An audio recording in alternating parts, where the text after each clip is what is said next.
মানুষ আর জিন বানাবার একমাত্র কারণ ইবাদত। অন্য আয়াতে আল্লাহ বলেন আমি মানুষ বানাইলাম একমাত্র আমলের পরীক্ষা নেয়ার জন্য। আল্লাযী খালাকাল মাউতা ওয়াল হায়াতা লিয়াবলুয়াকুম আইয়ুকুম আহসানু আমালা। তুমি বলো আমলের দরকার নাই, আর আল্লাহ বলেন আমি মানুষ বানাইছি আমলের পরীক্ষা নেয়ার জন্য। আইয়ুকুম আহসানু আমালা, আমি দেখব পরীক্ষা করে কারা উত্তম আমল করে। আর তুমি এখানে সিভাবে ছিল যে আমল কেমন লাগে না, তো রহমতের নবী সারা রাত তাহাজ্জুদ করলেন কেন, ইশরাক করলেন কেন, সাহাবায়ে কেরাম আউয়াবিন করলেন কেন, চাষ করলেন কেন? আমল সে জিंदगी बनती है, जन्नत भी जहन्नम भी। अमल से जिंदगी बनती है, जन्नत भी जहन्नम भी। ये खाक अपनी फितरत में न नूरी है न नारी।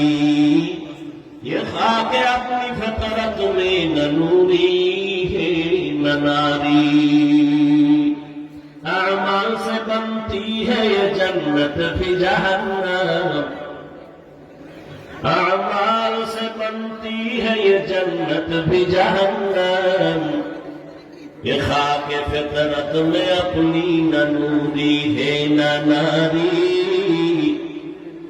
আমল বড় দামি এক সম্পদ। যেখানে আল্লাহ ঈমানের বয়ান করেছেন সেখানে আমলের বয়ান করেছেন। ইন্নাল্লাযীনা আমানু ওয়া আমিলুস সালিহাত কানাত লাহুম জান্নাতুল ফিরদাউসি নুজুলা। আল্লাহ বলেন আমি জান্নাতের মধ্যে শ্রেষ্ঠ জান্নাত জান্নাতুল ফিরদাউস আমি দুই গুণওয়ালা বান্দাকে দান করব। এক ঈমান, দ্বিতীয় হলো নেক আমল। والتين والزيتون وطور سينين وهذا البلد الأمين لقد خلقنا الإنسان في أحسن تقويم ثم رددناه أسفل سافلين। চারটা জিনিসের কসম করে আল্লাহ বলেন মানুষ বড় সুন্দর করে বানাইছি। যদি সৌন্দর্য ধরে রাখতে নাই পারো জাহান্নামের তলদেশে চলে যাবা। তবে দুই গুণওয়ালারা জাহান্নামে যাবা না। ইন্নাল্লাযীনা আমানু ওয়া আমিলুস সালিহাত ফালাহুম আজরুন গায়রু মামনুন।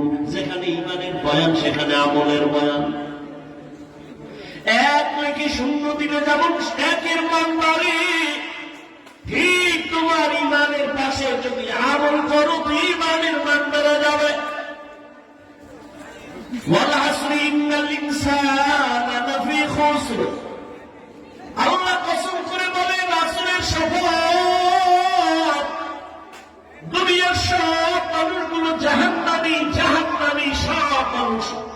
আল ইনসানের আলিফ লাম ইস্তিগরাকি, একটা মানুষ বাদ নাই। আমেরিকার মানুষ জাহান্নামী, লন্ডনের মানুষ জাহান্নামী, বাংলাদেশের মানুষ জাহান্নামী, দুনিয়ার সব মানুষ জাহান্নামী। চার গুণওয়ালারা জাহান্নামে যাবে না। ইল্লাল্লাযীনা আমানু ওয়া আমিলুস সালিহাত ওয়া তাওয়াসাউ বিল হাক্কি ওয়া তাওয়াসাউ বিস সাবর। দুই গুণের প্রথম দুই গুণ ঈমান আর নেক আমল। ঈমান আর নেক আমল ওয়ালারা জাহান্নামে যাবে না। এর নবীর উম্মতের দল, আল্লাহ দুনিয়ায় আমাকে বাজার করার জন্য পাঠান নাই, ঘুমানোর জন্য পাঠান নাই। দুনিয়ায় পাঠাইছেন আমার আখিরাতের ফসল কামাই করার জন্য। যেমন সকালবেলা আপনারা বাজারে যান, কেন যান? বাজার করা লাগবে, দুপুরে খাবো কি? দুপুরের মাছ তরকারি কেনার জন্য আমরা বাজারে যাই। বাজারে ঘুমানোর জন্য কেউ যায়? দুপুরে কি খাবো? ঘরের জরুরত ছাড়ার জন্য বাজারে গেছে। আমার আসল ঘরের জরুরত ছাড়ার জন্য নকল ঘরে গেছে।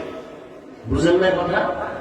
আমার আসল ঘর, আমার বসত বাড়ি, আমার ওই বাজার আমার আসল বাড়ি না।